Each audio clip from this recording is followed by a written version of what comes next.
আউযু বিল্লাহি মিনাশ শাইতানির রাজিম বিসমিল্লাহির রহমানির রহিম। সকল প্রশংসা সেই রব্বুল আলামিনের, যে রব্বুল আলামিন আমাকে এবং সকল মানুষকেই সৃষ্টি করেছে। সেই রব্বুল আলামিনের প্রতি শুকরিয়া আদায় করি, সকলেই বলে আলহামদুলিল্লাহ। প্রিয় দর্শক, ভাই ও বোনের, আজকে আমি আপনাদের মাঝে কোরআন কারিম থেকে কিছু আয়াত আপনাদের সম্মুখে তুলে ধরছি।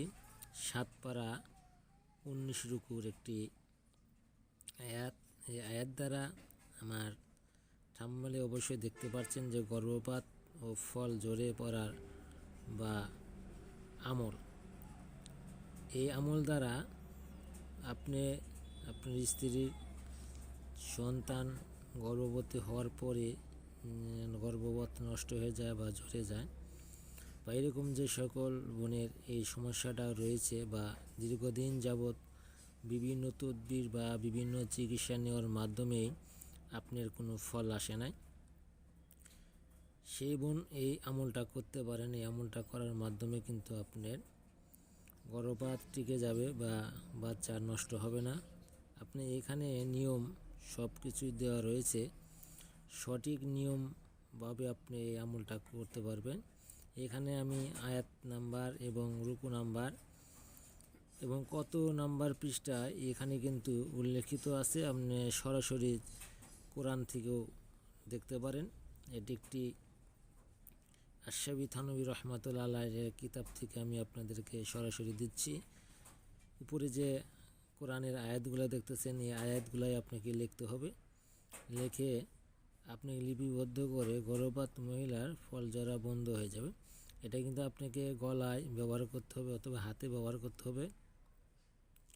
এটা কিন্তু আপনি মাজায় ব্যবহার করতে পারবেন না।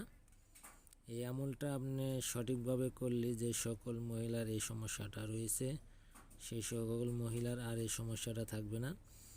আপনি অনেক চিকিৎসার ফলেও আপনার গর্ভপাত নষ্ট হয়ে যায় বা আপনি গর্ভবতী হতে পারেন না বা হলেও থাকে না, সেই সকল মহিলা এই আমলটা আপনারা অনায়াসে করতে পারেন। এবং এই আল্লাহর প্রতি বিশ্বাস রেখে আল্লাহর কোরআনের আয়াতটাকে লিখে লিপিবদ্ধ করে আপনি মাজা ব্যবহার না করে হাতে অথবা গলায় ব্যবহার করবেন। করে দেখেন। যারা আমার চ্যানেলের সাথে রয়েছেন, আমার চ্যানেলটাকে সাবস্ক্রাইব করবেন এবং যাদের ভিডিও আরও ভালো ভালো তদবির আমল দরকার তারা কমেন্ট এবং শেয়ার করবেন।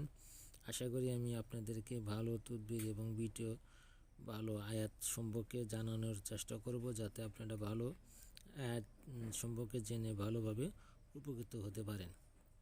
আসসালামু আলাইকুম। সকলে ভালো থাকবেন, আমার জন্য দোয়া করবেন, আমি আপনাদের জন্য দোয়া করি। আসসালামু আলাইকুম।